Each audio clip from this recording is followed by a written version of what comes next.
Hi, this is Reflective Journal number 3, Data-Driven Decision Making.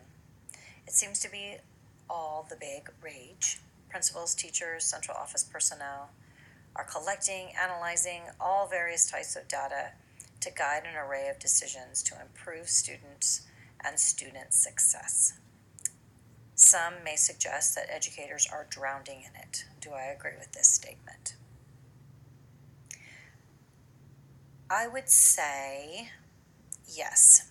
And I'll say yes from the standpoint of I have two different sides I want to bring to the table on this one.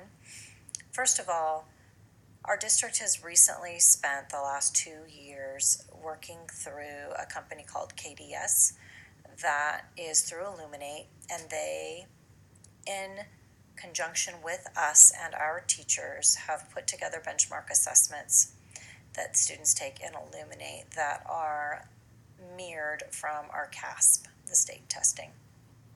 We give these benchmark assessments 3 times a year.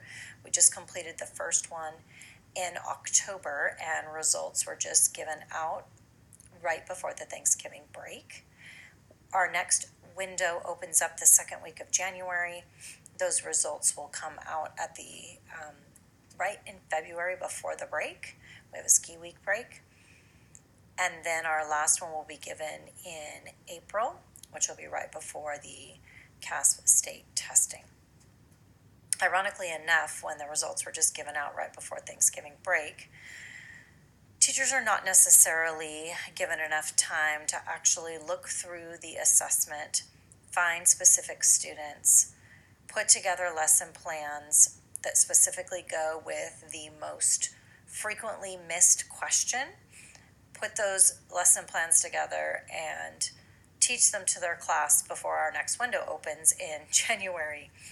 So it feels as if we're just moving from benchmark to benchmark, looking at those assessments, and if we continue to move in that fashion, then all of our mini lessons, strategy groups, guided reading groups, whole class mini lessons are all going to be based on benchmark data rather than what we know is good sound teaching.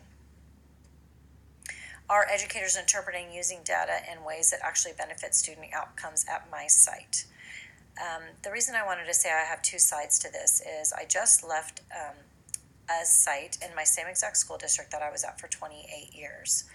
And at that school site, most recently I have a principal that has been there 6 years, and she has put a big push on the analyzing of benchmark assessments, and she works at a much faster pace than the school I'm at now.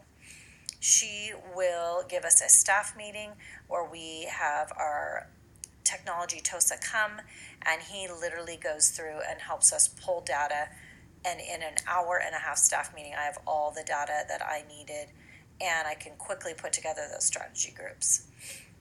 I have now currently moved up into an assistant principal position where I'm working under a principal who has been at this site for 4 years.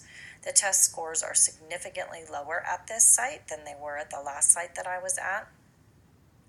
And I have been trying my best to give some advice in the area of how we can get this information out to teachers, how it can be relevant, how we can get our TOSAs in to help us analyze the data and give teachers time to quickly put together those lessons and then be able to do good, strong teaching of curriculum in between.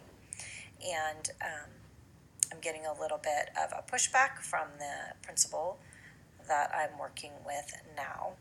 Although that was the first thing she said to me is, I'm so happy you're here because I want to know what you're doing at your old school to be raising those test scores, because our test scores were significantly coming up each year.